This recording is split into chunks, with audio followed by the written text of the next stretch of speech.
Hey everybody, Ace Trainer Liam here, and welcome to my brand new playthrough. It's the Pokemon Omega Ruby Randomizer Typelocke. You guys loved my previous Typelocke on Pokemon White 2, so figured I'd do another Typelocke again. I really enjoyed it. The challenge was amazing. The rules are really simple, so I'll explain them dead quick. Standard Nuzlocke stuff applies, so basically every Pokemon has to be nicknamed. If a Pokemon faints, it's dead and can't be used ever again, so it lives in the PC forever in the lovely dead box.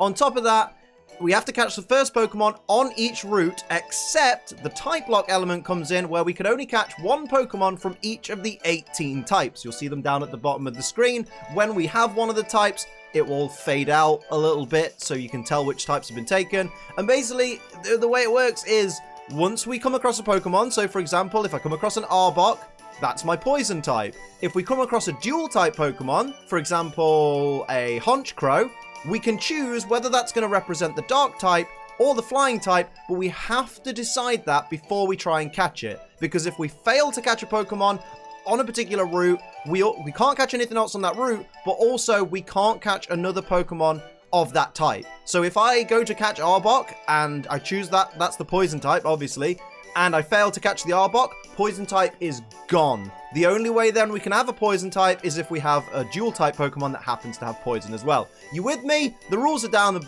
below if you need them, because it's a bit complicated, but at the same time, it's actually really easy once you get in the swing of it. It's a really challenging run. We did really well in Pokemon White 2, and hopefully we're going to do really good in Omega Ruby. Now, what I'm doing differently, because the particular randomizer that I use for Omega Ruby, which I can't tell you because it's naughty to tell you, just Google it.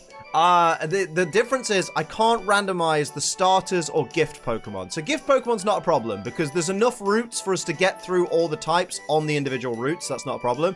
With the starters, I didn't want to just be like, oh, well, let's just pick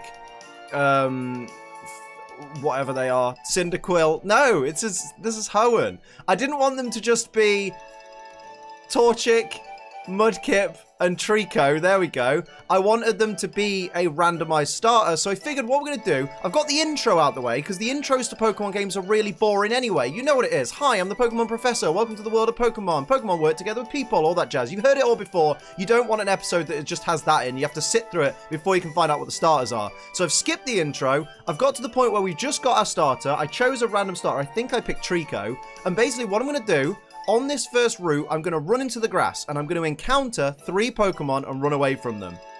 Those will be the Pokemon that you choose as our starter. So what we'll do, I'll get you guys to vote in the link down below, and whoever wins the vote by the time I record the next episode is going to be our starter. And I will use the power of technology to convert the Trico that we have into whatever Pokemon you guys have decided. It'll have the same base stats, it'll have, you know, all the stuff Trico has. I'm literally just going to go in, change its species to the species of the Pokemon you guys have chosen. That will be the starter. Sounds good? Tough. We're doing it. So let's run into this route, and we're going to encounter 3 Pokemon. So these are going to be our starters, and I'm dead scared.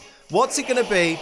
Okay, that's a good start. Okay, that's a really good start. Oh, I chose Torchic, never mind. But that's a great start. So Sceptile is one of our potential starter Pokemon. So we're going to run away from Sceptile. Thank you very much. Now, we're going to have a look for another Pokemon.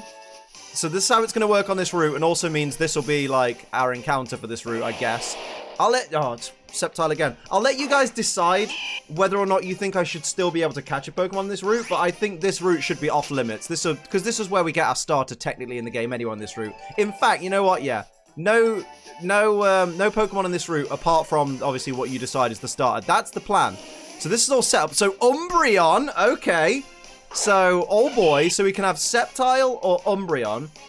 Obviously, I think because your starter only gets its primary ability, we're going to have to use the primary ability of the Pokemon that we get. The annoying thing is I can't get Sceptile for Sceptile because I chose Torchic. So that's a bit of a shame, but you know what? That's fine. I can get later. Oh, and Watchog.